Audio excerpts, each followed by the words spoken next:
Sur la route des vacances, au détour de Poitiers, nous aurions pu faire une halte au Futuroscope, mais préférons faire un bond dans le passé.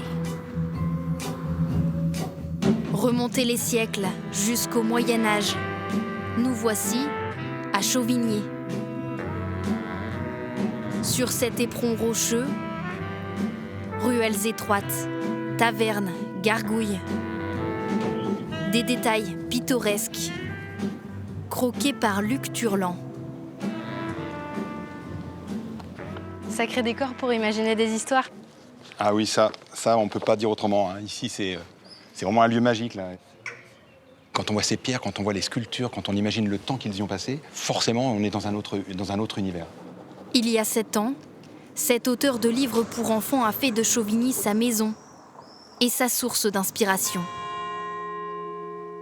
C'est vraiment un lieu où il y a des tonnes et des tonnes d'éléments qui sont utiles pour faire du dessin, pour faire des histoires, pour en inventer.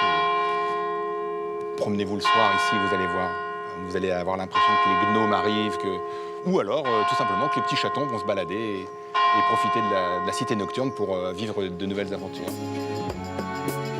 Derrière les épais murs de pierre, certains monuments réservent des surprises colorées. Ah oui, c'est magnifique. Quand on rentre dans cette église, on a l'impression qu'on va être dans un endroit sombre. C'est souvent le cas dans les églises. Ici, pas du tout. C'est très lumineux. Le chœur de la collégiale offre des histoires sur chaque colonne, des scènes liturgiques du XIIe siècle, dans un style presque enfantin. Et ces dragons sont en train de dévorer des âmes perdues. D'ailleurs, celle qu'on voit là, elle tire la langue, elle n'est pas très rassurée, hein. Je pense qu'elle va passer un sale quart d'heure.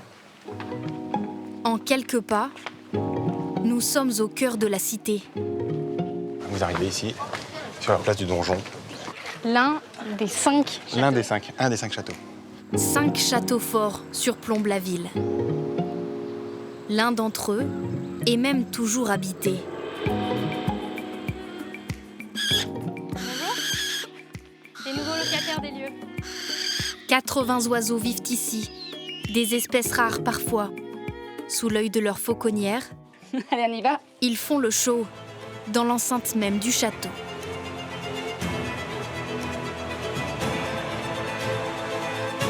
Au plus près du public, subjugués par un spectacle de haut vol. Il est arrivé par derrière sans que je le sache. Je l'ai entendu, je me suis retournée, j'ai fait... On a une vue sur toute la ville. Et là, avec les faucons qui volent ou les cigognes qui volent autour, c'est vraiment magnifique, quoi. Il y a les oiseaux ici, les ruines là. Un vrai voyage dans le temps. Je pense que les gens, du coup, découvrent la vieille pierre en même temps. Et tout le monde le dit, c'est le fait que ce soit dans ce cadre historique, ça amène une petite touche quand même supplémentaire. Pour explorer totalement Chauvigny, il faut s'éloigner un peu de la cité.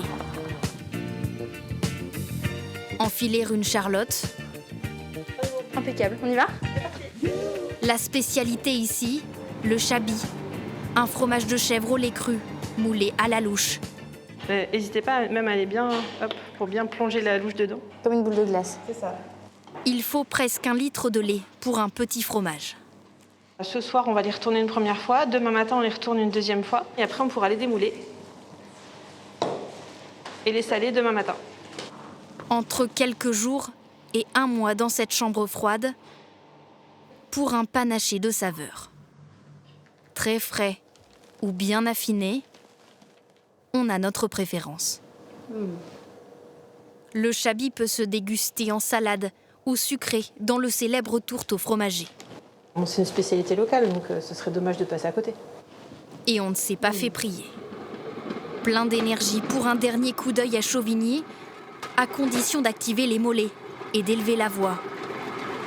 Très bruyant, mais en soi, la balade, super agréable. Grâce au vélo-rail, panorama imprenable sur la cité médiévale. On a de la hauteur par rapport à la ville et c'est sympa, on voit d'un autre angle en fait. On se rend compte que ça a quand même gardé son aspect assez historique. Ouais. Une route un peu différente et qui sait, où elle nous mènera cette fois.